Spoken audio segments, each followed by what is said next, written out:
Alors bonjour, je m'appelle Angst Raphaël. On exploite avec ma famille un domaine de grande culture maraîchère et de l'engraissement de bovins. On engraisse plus ou moins 250 à 260 taureaux par année.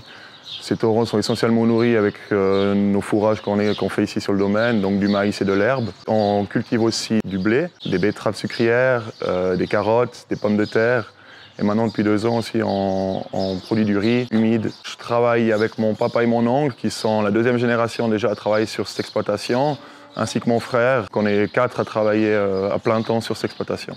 Alors l'initiative du 13 juin, elle est très importante pour nous parce que surtout dans ces cultures un peu spécifiques maraîchères comme pommes de terre et carottes, c'est des cultures qui sont très difficiles à cultiver sans produits phytosanitaires.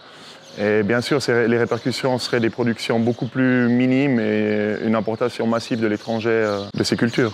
Si on prend l'exemple de la pomme de terre, clairement, si on nous diminue tout ce qui est produits phytosanitaires, on prendra une maladie qui est le mildiou, c'est un champignon qui ravage les pommes de terre. Si nous avons plus produits, les diminutions de quantité de pommes de terre vont être de l'ordre de 20 à 30%. Le prix du produit va forcément augmenter et ça va aussi avoir des répercussions sur nos importations.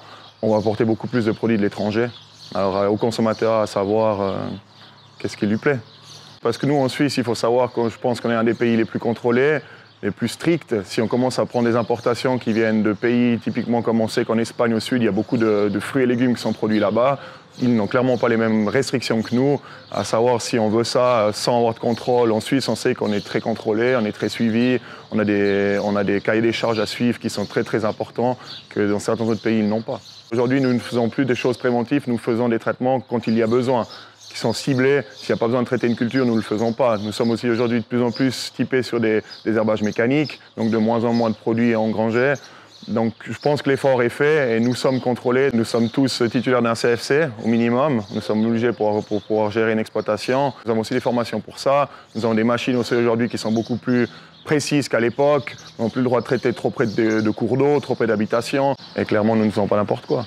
Oui, ça impacterait sur notre domaine agricole parce que toute la main-d'œuvre que nous faisons aujourd'hui serait peut-être fortement diminuée si certaines cultures seraient importées de l'étranger, ce qui veut dire qu'en Suisse, nous produirions moins et clairement, ça diminuera des places de travail chez nous.